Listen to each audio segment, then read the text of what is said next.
یہ محمد عربی کی سنا ہے۔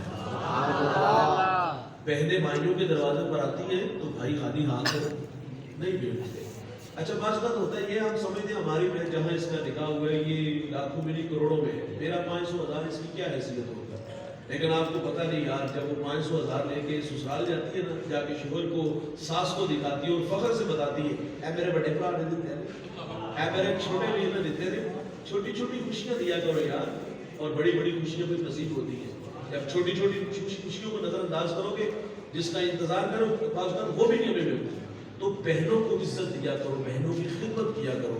میں کہتا ہوں بہنوں سے اداس ہوا کرو یار، بہنیں بلی بناتی ہیں، بہنیں ماں کا روپ ہوتی ہیں، بہنوں کے ہاتھ بھائیوں کے لیے ہر وقت اٹھے رہتے ہیں۔ 3 وظیفے ہیں دوست جس سے رزق بڑھتا ہے، دھیان سے سنیے گا۔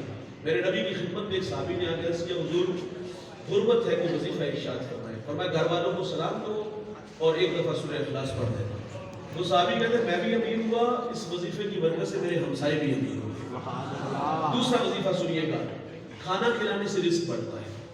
کھانا کھلانے سے روزانہ کھلایا کرو، اگر روزانہ نہیں کھلا سکتے ہفتے میں ایک دفعہ کھلا دیا کرو، ہفتے میں ایک دفعہ نہیں کھلا سکتے تو مہینے میں ایک دفعہ کھلایا کرو، لیکن کھانا کھلاتے ہوئے عزت نفس کا خیال ضرور رکھیے گا۔ یہ جو ترغیب اور تذلیل ہے نا، ان میں فرق ضرور رکھیے گا۔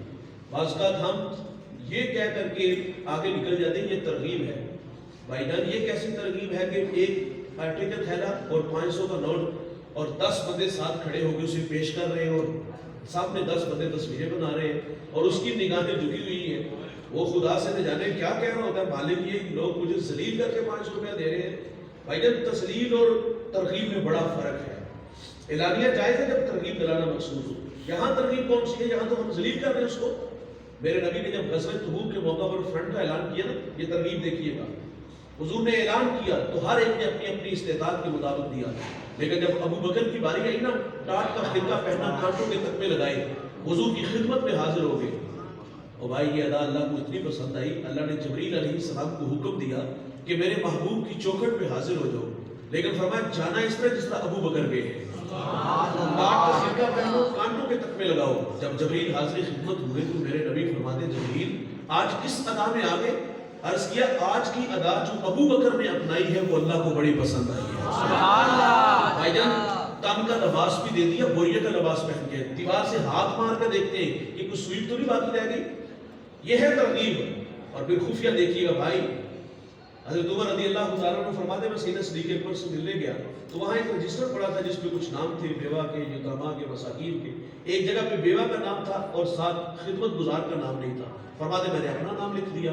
اگلے دن میں اس کے گھر گیا، دستک دی، کہا بہن حاضر، اس نے کہا جزاک اللہ، ایک صاحب آتے اور خدمت کر کے چلے جاتے۔ فرماتے میں دوسرے دن جلدی چلا گیا، میں نے کہا حاضر، کہا صاحب میں نے کل بھی شکریہ ادا کیا تھا، آنے والا ذمہ دار ہے۔ کہا کون ہے وہ؟ اس نے کہا میں نہیں جانتی، وہ دستک دیتا ہے میں پردے میں چلی جاتی ہوں، وہ میرے گھر کے برتن دھوتا ہے، مشکلیں بھرتا ہے، جھاڑو دیتا ہے اور چلا جاتا ہے۔ حضرت عمر فرماتے میرے دل میں شوق پیدا ہوا کہ میں اس کی زیارت تو کروں، وہ ہے کون؟ فرماتے تھوڑا سا اور جلدی چلا گیا، ایسے زاویے میں کھڑا ہوا آنے والا آسانی سے دکھائی دے۔ فرماتے ایک دمے کو وہ آگے بڑھا، میں نے آواز دے دی کہ کون ہو آپ؟ تو آواز آتی ہے امیر المومنین۔ آگے بڑھ کے دیکھا تو سیدنا صدیق اکبر رضی اللہ تعالیٰ عنہ۔ بھائی جان پاؤں میں جوتے بھی نہیں تھے۔ حضرت عمر نے عرض کیا حضور جوتے ہیں لیکن ارادہ تن نہیں پہنے۔ فرمایا ارادہ تن نہیں پہنے۔ کہا کیوں؟ کہا یہ وقت لوگوں کے آرام کا ہے، جوتے اس لیے نہیں پہنے کہ کہیں میرے قدموں کی آہٹ کی وجہ سے کسی کی نیند میں خلل نہ آئے۔ طبیعت کی حساسیت دیکھیے گا بھائی جان، پاؤں میں جوتے اور جوتوں کی آہٹ، کہا اس وجہ سے کسی کی نیند میں خلل نہ ہو۔ آج ٹرم پیٹے جاتے ہیں، ڈھول پیٹے جاتے ہیں۔ شادی تو اپنے بیٹی کی ہے نا، ہمسایوں کو کیوں آپ تنگ کر رہے ہو؟ ہمسایہ جرت نہیں کرتا کہ اس کو کہیں گے ڈیک کی آواز ہلکی کر لو، اگر وہ لجاجت سے کہہ دے بیٹا تھوڑی سی آواز، توجہ دلا رہا ہے نا یار، اور اس کی بات مان بھی لے، ہمسایوں کے حق بھی بڑے ہیں۔ اور پھر رد عمل اتنا غلط آتا ہے کہ گانا میرے گھر میں چل رہا ہے تمہیں کیا مسئلہ؟ اور پھر اباش لڑکوں کو لے کے مکان کی چھت پہ چڑھ کے اس شریف آدمی کی بیٹیوں کو چھیڑا جاتا ہے، آوازیں کسی جاتی ہے، کبھی اس کے دروازے کے سامنے گندگی اور گھوڑے پھینکے جاتے ہیں۔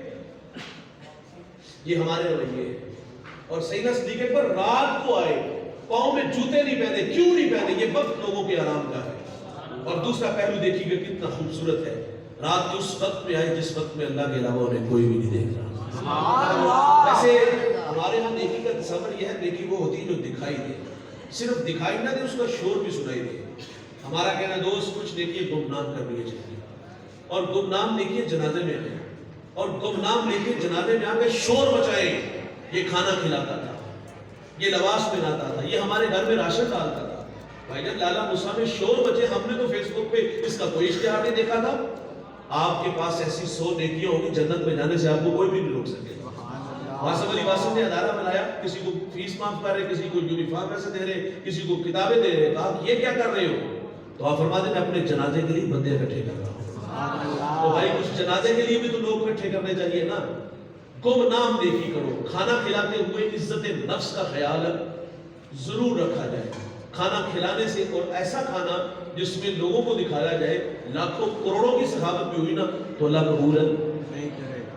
دوسرا وظیفہ کھانا کھلانے سے کچھ پڑتا ہے، اور صوفیاء نے لکھا ہے تیسرا وظیفہ جو اپنی بہنوں کی خدمت کرتے ہیں، جو اپنی بہنوں کی جوڑیاں بھرتے ہیں، اللہ ان کے رزق میں کبھی بے برکتی نہیں آنے دیتا۔ اپنی بہنوں کے ساتھ اچھا سلوک کیا کرو، ان سے اداس ہوا کرو یار، برایا بول دے۔ یہ تو معذرت سے کہوں گا، ماں باپ جب چلے جاتے ہیں تو 6 ماہ نہیں آتی ہمارے گھروں میں، ہمیں یاد بھی نہیں آتی ہے، تو سال بعد چھٹیاں گزارتے ہیں، آج تو بھائی کے رویے دیکھ کے واپس چلی جاتی ہے، انتہائی معذرت سے۔ تو میرے نبی نے آ کے بہن کا وقار بلند کیا۔ اس معاشرے میں بیوی کے ساتھ کیا سلوک تھا؟ بیوی کو پاؤں کا جوتا خیال کرتے تھے۔ یا آپ اپنا ہمسائے ملک ہندوستان کی تاریخ پڑھ کے دیکھ لو، اگر کسی کا شوہر دنیا سے گیا ہے تو وفا وہ کہتے ہیں مکمل تب ہوگی جس آگ میں یہ چل رہا ہے اس آگ میں چھلانگ لگا جائے، شراب پہ لاتے، اس کو جذبات دیتے، مرنے کو کس کا جی چاہتا ہے؟ اگر وہ اس کی بات نہ مانتے تو کیا ہوتا؟ اس کو بند کمرے میں ڈال دیتے، اس کی جھولی میں مینگنیاں ڈال دیتے، اس کے سر کے بال اتار دیتے، وہ دوسری شادی بھی نہیں کر سکتی تھی۔ تو میرے نبی نے آ کے بیوی کا وقار بلند کیا یار۔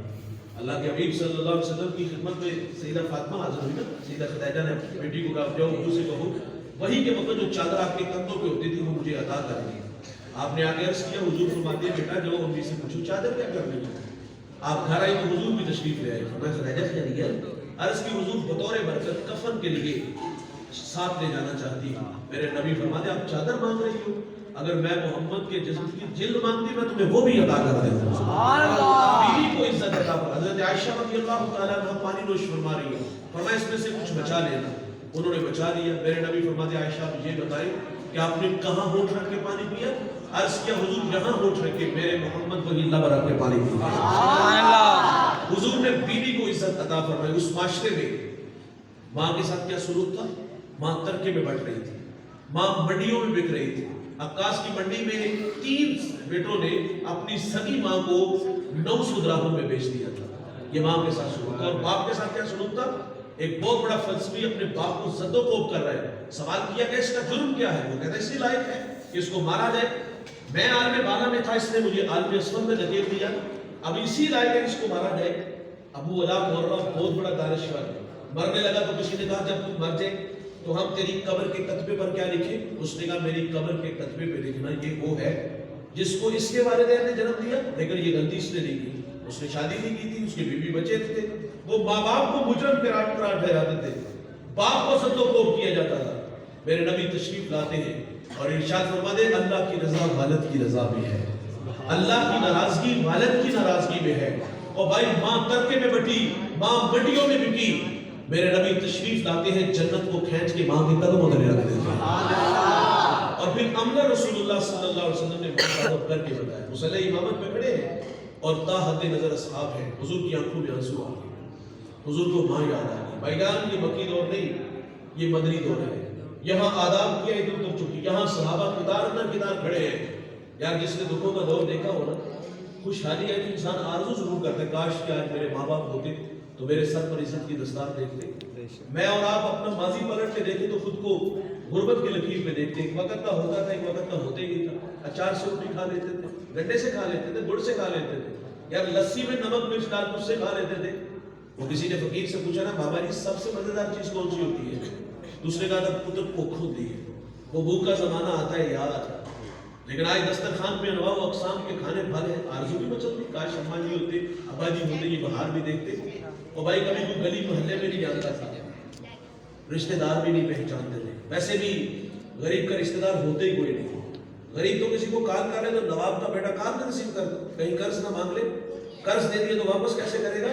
اور بھائی غریب خوددار ہوتے ہیں، ہاتھ ملانا توہین جستجو جانتے ہیں، وہ تو رشتوں کی قدروں کو جانتا تھا کہ یہ میرے چچا کا، تائی کا، پھپھو کا بیٹا ہے، لیکن وہ کیا جانتا تھا کہ جہاں ڈالر ڈیرے جماتی ہے وہاں رشتے اور قدریں بدل جاتی ہیں۔ میں نے بہت کم لوگ دیکھے جنہوں نے اپنے آغاز کو یاد رکھا، کہاں سے شروع ہوا اور آج کہاں آ کے کھڑا ہوا۔ اکثر لوگ اوقات بھول جاتے ہیں، ان کے لیے ایک جملہ ہے بھائی جان، اوپر جانے میں بڑا ٹائم لگتا ہے لیکن اوپر سے نیچے آنے میں زیادہ ٹائم نہیں لگتا۔ خیر، غریب کا کون رشتہ دار ہوتا ہے یار، کبھی کو گلی محلے میں نہیں گیا۔ آج پوری دنیا میں شہرت ہے، انسان آرزو کرتا ہے کاش ماں باپ ہوتے تو یہ سر پر عزت کی دستار دیکھتے۔ اور بھائی کبھی بات سائیکل نہیں ہوتا تھا، آج جہازوں کے سفر، آج دوڑتی گاڑیاں، فلک بوس، عمارتیں، بنگلے، پلازے، انسان آرزو کرتا ہے کاش ماں باپ ہوتے۔ میرے ایک دوست نے گاڑی لی، میں نے مبارکباد دی، آنکھوں میں آنسو تھے، میں نے کہا کاشی خوشی کے یا ماضی کی تلخیاں؟ وہ کہتا ہے ایک زمانہ تھا ماں بیمار ہوئی اور میرے پاس اتنے پیسے نہیں تھے کہ میں ماں کو گاڑی پہ بٹھا کے ہاسپٹل لے جاتا۔ وہ کہتا ہے ماں کو گدا گاڑی پہ بٹھایا اور ماں راستے میں ہی زندگی کی بازی ہار گئی۔ وہ کہتا ہے سب کچھ ہے، ماں نہیں ہے۔ مرنے والے کے بعد کیا جانے، جینے والوں پہ کیا گزرتی ہے۔ اپنوں کے بغیر زندگی بڑی ادھوری ہوتی ہے دوست، یہ انسانی فطرت ہے، وہ آرزو کرتا ہے ماں باپ ہوتے تو یہ بہار دیکھتے۔ میرے نبی مسجدے پہ کھڑے ہیں یار، وہاں یاد آتا۔ اور حضور کی والدہ کب بچھی؟ جب میرے نبی کی عمر 6 سال تھی۔ ابوا نامی ایک بستی ہے جہاں سیدہ آمنہ رضی اللہ تعالیٰ عنہا کے رک گئی۔ آپ کو بخار نے آ گئی اور آپ جان گئے کہ یہ بخار میری جان لے رہے ہیں۔ وقت رخصت ام ایمن کو کہا کہ میرے بیٹے کو حفاظت عبد المطلب تک پہنچا دینا، پھر حضور کو پاس بلایا۔ ادھر بچپنے کی وصولیت، پیشانی میں نبوت کا نور، ماں بیٹے میں خود سی گئی، تو ایک باتیں کی اور پھر ہمیشہ کے لیے پہاڑوں میں سو گئی۔ فرمایا بیٹا ہر نئی چیز نے پرانا، ہر باقی نے فنا ہو جانا ہے۔ فرمایا بیٹا میں بھی جا رہی ہوں لیکن سنو میرا ذکر باقی رہے گا۔ فرمایا اس لیے کہ میں تیرے جیسا پاکیزہ اور ستھرا محمد چھوڑ کے جا رہی ہوں۔ سانسوں کی مالا ٹوٹ گئی، موتی فضا میں بکھرے، ماں سے لپٹ کے روئے، ننھے ننھے ہاتھوں سے کالے پتھروں کی قبر بنائی، اس میں آنسوؤں کا چھڑکاؤ کیا، پھر جہاں تک ماں نظر آتی رہی۔ میرے نبی پلٹ پلٹ کے ان کالے پتھروں والی قبر کو دیکھتے ہیں۔ میں سیدہ آمنہ رضی اللہ تعالیٰ عنہ کے مزار میں 2 دفعہ حاضر ہوا ہوں۔ یہ مدینہ سے تقریباً 350 کلومیٹر کے فاصلے پر ہے۔ میں پہلی دفعہ جب حاضر ہوا، سحری کا وقت تھا، پہاڑ کے نیچے تھا، ماحول خاموش، ہوا کا کہیں سے کوئی ایک جھونکا بھی نہ آیا، لیکن جب سیدہ آمنہ کے قدموں پہ جا کھڑا ہوا تو ایسا لگا کہ اللہ نے جنت کے 8 دروازے کھول دیے۔ آج بھی جنت سے ٹھنڈی ہوائیں سیدہ آمنہ کو سلام کرنے آتی ہیں۔ میرے ساتھ کچھ دوست جب واپس آنے لگے تو میں نے کہا یار آج ہم بھی جس طرح حضور ماں سے بچھڑے پلٹ پلٹ کے دیکھا تو میں نے آج ہم بھی یہاں سے اسی طرح رخ سے چاہیں گے۔ پہلی دفعہ جب پلٹ کے دیکھا حضور کا بچپنا اور وہ بچپنے کی تڑپتی کہانی سامنے آئی، مقام بدر تک ہماری ہچکیاں اور سسکیاں تھمنے کا نام ہی نہیں لے رہی تھی۔ ام ایمن کہتی میں حضور کو لے کے پہاڑ سے نیچے آ گئی، پلٹ کے دیکھا تو حضور میرے ساتھ نہیں تھے۔ آپ فرماتی میں دوبارہ پھر پہاڑ پہ چڑھی تو میری آنکھیں کیا دیکھتی ہیں، حضور ماں کے سرانے کھڑے ہیں اور وہاں کھڑے ہو کر کہہ رہے تھے امی جی آپ تو جانتے ہو کہ میرا اس دنیا میں آپ کے سوا کوئی بھی نہیں ہے۔ ام ایمن کی جان نکل گئی، سینے سے لگا لیا۔ میرے نبی فرمایا کرتے تھے ام ایمن میری ماں کے بعد میری ماں لگتی ہے۔ آج ماں کی یاد آئی، جھنڈے پہ کھڑے ہیں، آنکھوں میں آنسو ہے۔ فرمایا کاش میری ماں ہوتی۔ صحابہ کو کلام کیا میں تمہیں نماز عشاء پڑھا رہا ہوتا، اس میں سورۃ فاتحہ کی قرات بھی کر چکا ہوتا۔ والدہ کو کوئی کام یاد آتا وہ مسجد نبوی کے دروازے پر آ کر کہتی بیٹا محمد میری بات سن۔ حضور فرماتے میں نماز توڑ کے پہلے اپنی ماں کی بات کو سنتا ہوں۔ بھائی جان ماں باپ کی قدریں سکھائی گئی اور آج اس معاشرے میں میں اور آپ سانس لینے معذرت سے کہوں ماں باپ ہمارے رویوں سے بہت تنگ آ گئے۔ اب ماں باپ ڈرتے ہیں کہ کہیں ایسی کوئی بات ہوئی تو یہ ناراض نہ ہو جائے، بلکہ اب تو اولاد سے ڈرے سکتے کہیں ہاتھ نہ اٹھا دیں، گالیاں تو دیتے ہی دیتے ہیں۔ اور یہاں تک ایسی نالائق اولاد بھی دیکھی ہے کہ جو ماں باپ کے منہ پہ تھپڑ بھی مار دیتے ہیں۔ بھائی جان اپنے ماں باپ کی قدر کرو، یہ ایک بار آتی ہے دوبارہ نہیں آتی، اور اگر یہ ناراضگی نا ہم زندگی سے راستہ مانگیں گے زندگی راستہ نہیں دے گی۔ عرش کا رحمان ہمیں معاف بھی کبھی نہیں کرے گا۔ بڑی دولت ہے بھائی، اور میں ترغیب ضرور دلاتا ہوں کہ یار مانا کہ آپ بڑے ہو گئے ہو، آپ کے کندھوں پہ بہت ساری ذمہ داری ہے، لیکن تھوڑا وقت اپنے والدین کے لیے ضرور نکالا کم از کم یار 24 گھنٹوں میں 1 گھنٹہ اپنے ماں باپ کے لیے مختص کر کرو، پاؤں دبایا کرو، گپ شپ لگایا کرو،